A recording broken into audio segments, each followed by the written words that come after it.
Have you ever wondered how a revolution starts? Sometimes it's not with a big battle, but with a bold promise.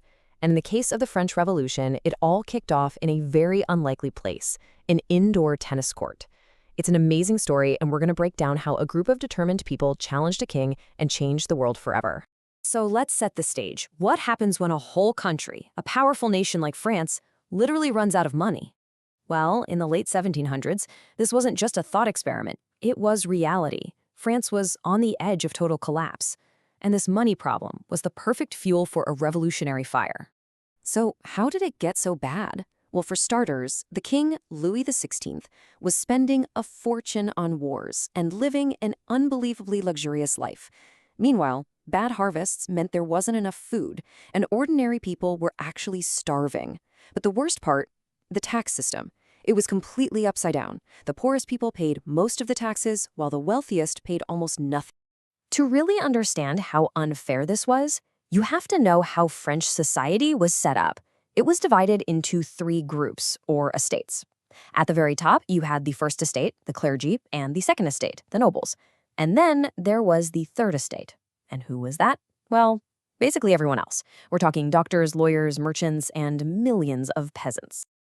Now look at this chart because it shows you just how rigged the whole system was. The first and second estates made up only about 3% of the population, but they got 2 votes. The third estate, which was the other 97% of France, only got 1 vote. You can do the math. The tiny minority could always outvote the massive majority. It was designed to keep them powerless. With the country about to go bankrupt, King Louis was getting desperate. So he did something nobody had done for 175 years. He called a meeting of the Estates General, bringing all 3 groups together. This was a huge deal. Everyone knew this meeting could decide the future of France. But right away, they hit a major snag.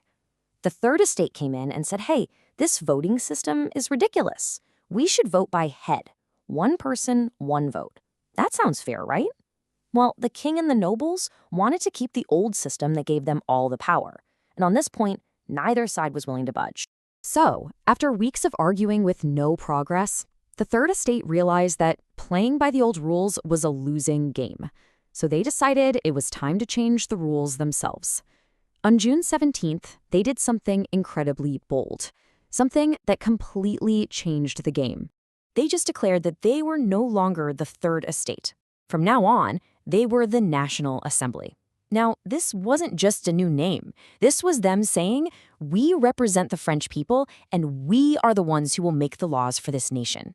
It was a direct challenge to the king's absolute authority. There was no going back. How did the king react to this open rebellion? Not well. He tried to shut it down immediately.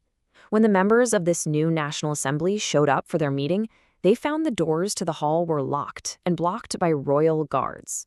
The official excuse was that the hall needed repairs, but everyone knew the real message. You are not in charge here.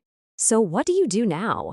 You've just made this massive declaration, claiming to be the voice of the nation, and the king has literally locked you out. Is it over? Do you just pack up and go home?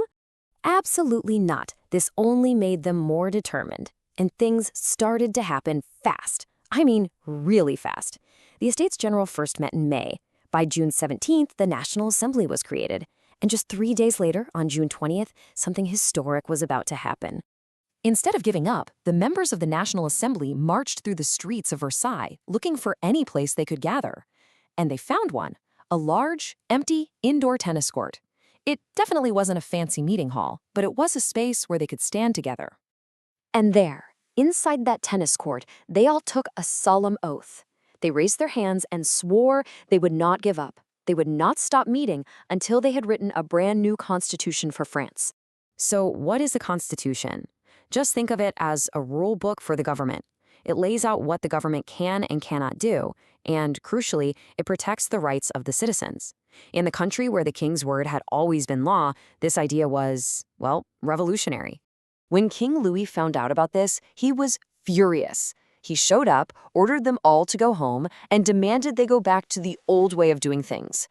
But something was different now. The members of the National Assembly looked the king right in the eye, and they said, no. One of the assembly's leaders, a nobleman named Mirabeau, famously stood up and said they were there by the will of the people, and he said they would only leave their spot at the point of a bayonet. A bayonet is that sharp blade on the end of a rifle.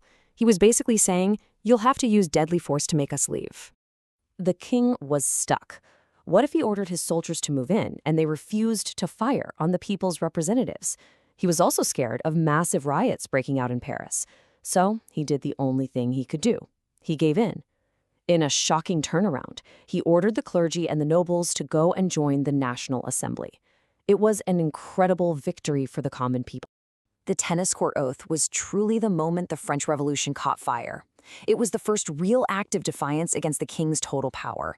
It established a radical new idea in France that real political power comes from the people, not from a king.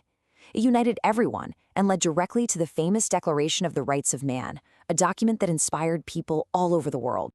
And that's what's so important to remember.